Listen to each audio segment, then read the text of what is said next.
여러분 안녕하세요. 반갑습니다. 오늘은 한반도 종전선언의 허와 실에 대한 마지막 시간이 되겠습니다.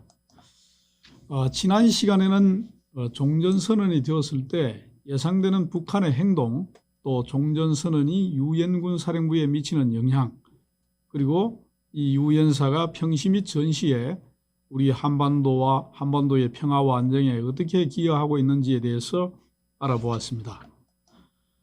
오늘은 마지막 시간으로서 그러면 종전선언과 관련해서 우리가 앞으로 어떻게 대응할 것인가 하는 그런 과제에 대해서 몇 가지 말씀을 드리도록 하겠습니다. 총 5가지를 제가 말씀드릴 텐데요. 우선 종전선언을 하려면 이 종전선언을 할 수 있는 필요 충분 조건이 달성되어야 된다는 겁니다. 필요 충분 조건이 달성되지 않은 상태에서 종전선언을 하는 것은 매우 위험하기 때문이죠.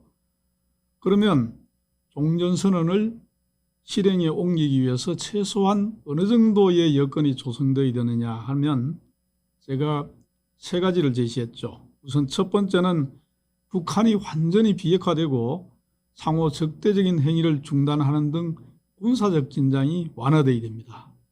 당연한 거 아닙니까?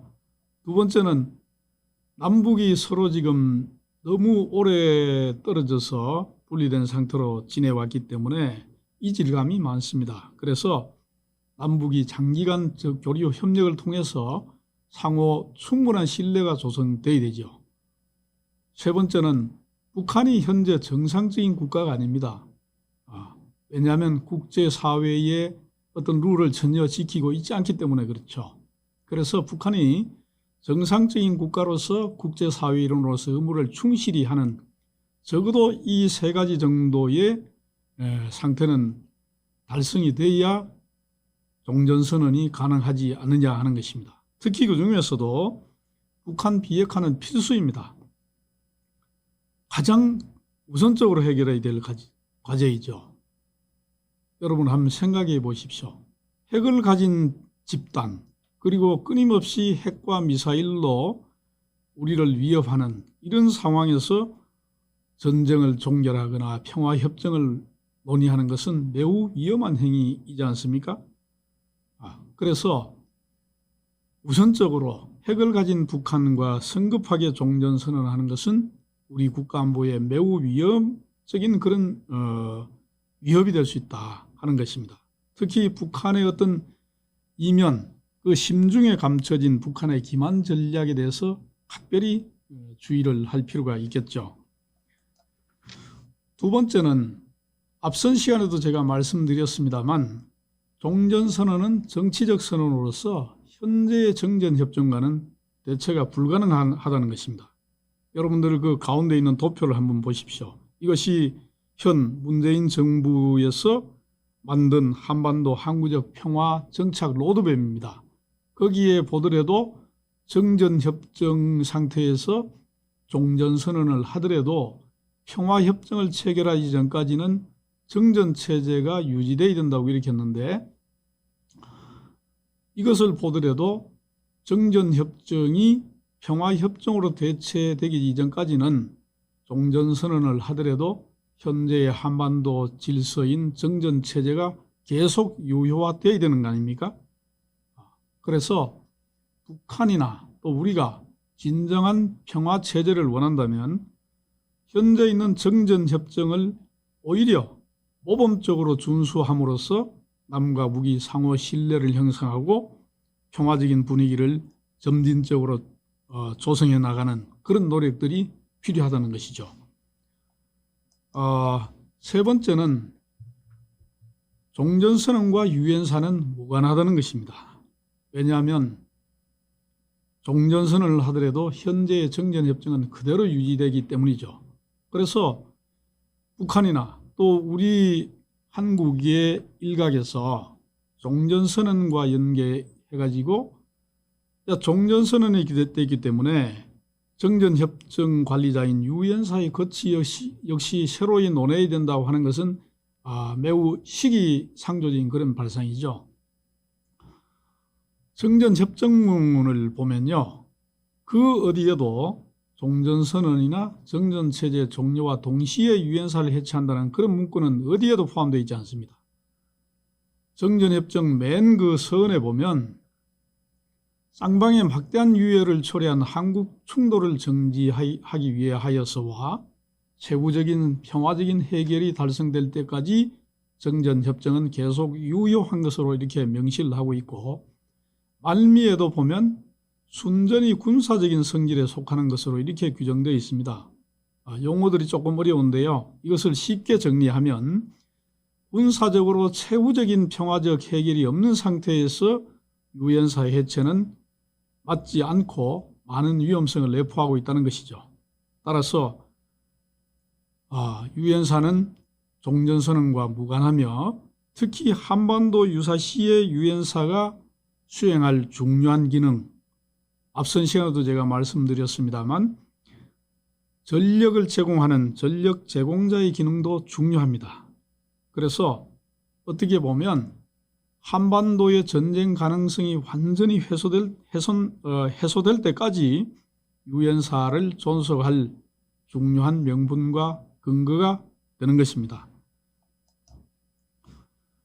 네 번째는 이런 그 종전선언을 북한이 선언 후에 일방적으로 파기할 수 있는 그런 가능성을 경계해야 한다는 것입니다. 자, 여러분 한번 생각해 보세요. 종전선언을 했는데 어느 일방이 나중에 이것을 번복하거나 또는 우리를 속이기 위해서 악용할 경우에는 사실 대책이 없는 상태입니다. 북한이 종전선언을 하고 나면 그 초기에는 위장평화를 아마 연출하겠죠. 그러면서 남침을 할 수 있는 이런 능력과 여건을 지속적으로 확보를 할 것이고, 또 그들이 봐서 대남 무력적과 통일 여건이 완성됐다고 판단될 경우에 어느 순간 갑자기 종전선언을 파기하고 도발을 재개한다거나 무력적과 통일을 기도한다면 어떻게 되겠습니까? 특히 우리가 지금 한미동맹이 추구하는 이런 북한 비핵화가 끝내 무산될 경우에 섣부른 종전선언의 위험성은 더욱더 증대될 것입니다.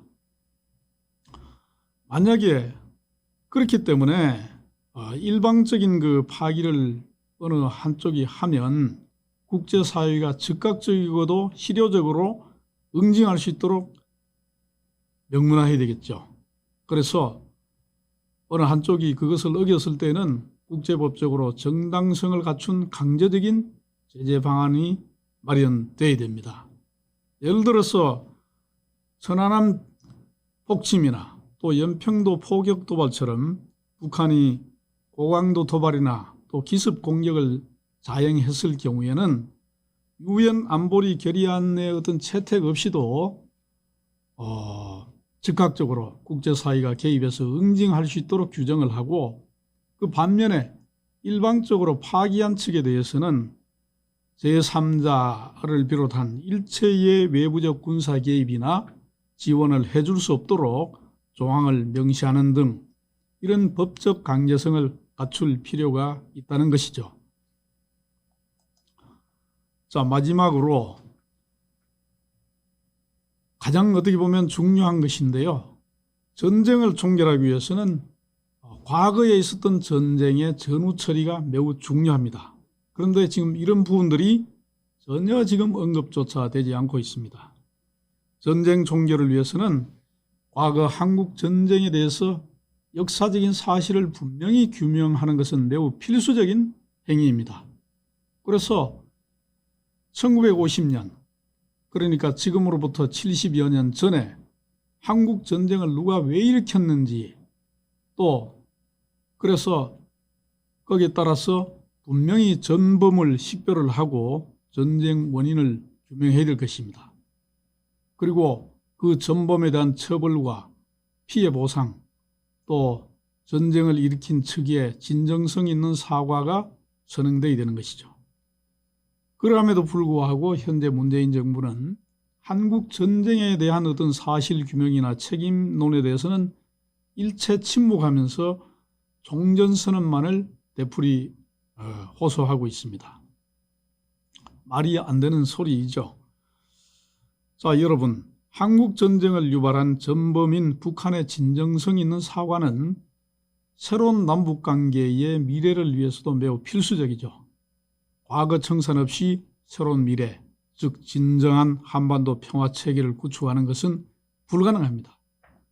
그러나 우리가 정전협정 후에 이미 68년이 경과하였다는 그런 점, 또 향후 남북관계의 어떤 발전적 관계를 고려해서 전범 처벌이나 피해 보상은 100번 양보하더라도 전쟁을 일으킨 범죄자, 그러니까 북한의 진정성 있는 사과와 반성은 필수라는 것입니다. 또한 이와 아울러서 북한이 국제사회 앞에서 다시는 전쟁을 일으키지 않겠다는 전쟁 재발 방지 약속도 천명을 해야 합니다. 이런 점을 볼 때 우리 한국 정부도 그냥 종전선언만 계속 되풀이할 것이 아니고 대북한 정책을 더욱더 당당하게 구사할 필요가 있는 것입니다. 이상으로 제가 한국 전쟁에 대한 전쟁 종결을 위해서 우리가 어떤 점에 유념을 해야 할 것인가에 대해서 정리하여 말씀을 드렸습니다. 오늘 제5부 강의를 끝으로 종전선언의 허와 실에 대한 저의 강의를 모두 마치겠습니다. 여러분 시청해 주셔서 대단히 감사합니다.